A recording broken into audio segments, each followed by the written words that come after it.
Welcome les amis, on se retrouve pour les TN Info. Donc dans les TN Info d'aujourd'hui, nous parlerons des résultats d'Impact Wrestling et d'Explosion. Nous évoquerons le cas des deux retours qui ont été faits lors d'Impact Wrestling. Nous parlerons ensuite de Chris Hero qui pourrait peut-être signer avec Dixie Carter. Et enfin nous terminerons en évoquant le cas de la AAA et de la Global Force Wrestling. Commençons donc directement avec les résultats d'Explosion.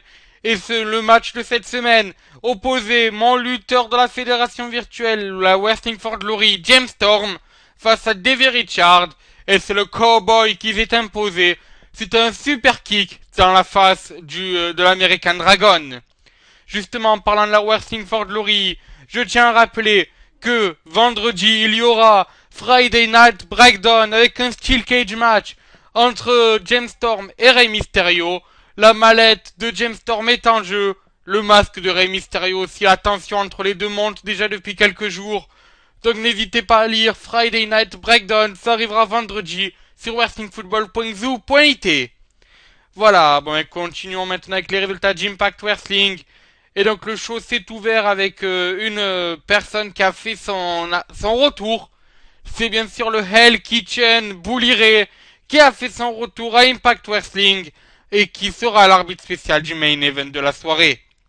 Ensuite, on a eu le résultat des votes des fans et à 85% des voix, c'est le Falcon Anywhere qui s'est imposé face à l'Arm Wrestling match. C'est bien sûr le match qui oppose Mr. Anderson à Ethan Carter III et c'est le neveu de la présidente Ethan Carter III qui a gagné le match à défaut d'avoir perdu les votes. C'était après un Dirty Deed. Donc ensuite on a eu Matt Hardy qui a annoncé que les titres de la TNA seraient vacants. Et ce suite à la blessure de son frère. Ça je vous l'avais annoncé la semaine dernière. Ensuite deuxième match de la soirée entre Drew Galloway et MVP. Et ça tourne à l'avantage du membre du Rising après son futur choc DDT. Ensuite on a eu The Dollhouse qui se sont imposés face à Gail Kim et à Wasn't Kong dans un 3-on-2 handicap match. Enfin, on a eu le retour d'une Knockouts de la TNA. Et il s'agit bien sûr de Velvet Sky. Et oui, Velvet Sky a fait son retour et s'est attaqué quelques secondes après à Angelina Love. Les Beautiful People sont-ils définitivement finis? C'est ce que nous découvrirons. Ensuite, main event de la soirée. Match pour le titre World Heavyweight Champion entre Kurt Angle et Eric Young, avec comme arbitre spécial Bully Ray, et le match a tourné à l'avantage de Kurt Angle qui s'est imposé. Donc comme vous l'avez pu l'entendre, lors de ce show il y a eu deux retours. Le premier c'est Bully Ray, le deuxième c'est Velvet Sky. Est-ce que le couple sera de retour à long terme à la TNA? C'est ce que nous allons découvrir.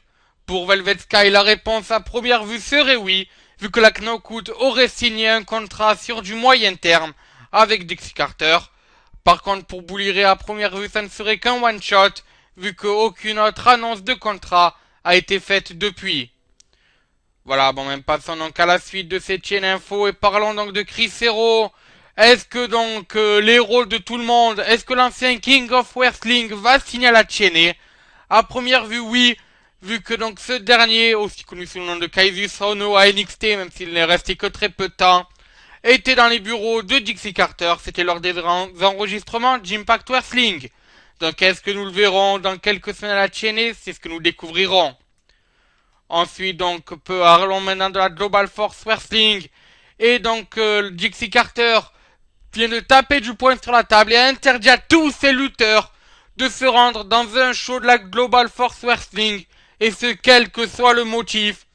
Donc vous ne verrez ni de Davey Richard, ni de Joe Edwards, ni personne d'autre de la TNA à la Global Force Wrestling.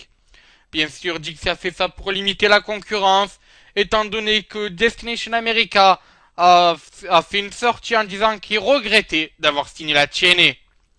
Enfin, terminons avec la AAA. Et là, par contre, ça peut être une bonne nouvelle pour la TNA. On sait que depuis quelques années, Dixie Carter essaie de renouer le contact avec la fédération de la Lucha Libre. Et ceci devrait être en bon terme.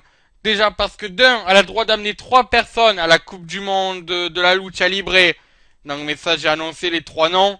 Mais en plus, lors de Slammiversary et des Taping TV juste après, une superstar de la AAA fera son arrivée dans le roster de la TNA. Est-ce que c'est une superstar qui en plus cumule avec la Lucha Underground? Qui est cette superstar? Nous le découvrirons dans les jours, voire les semaines à venir. Voilà. Bon, mais c'est sur ce que se termine donc ces TNA Info. On se retrouve donc cette semaine pour des Indie Tours, avec notamment une fin de semaine consacrée au crossover entre la New Japan Pro Wrestling et la ROH. Voilà, bon, mais sur ce, moi je vous dis à ciao, bonsoir les amis.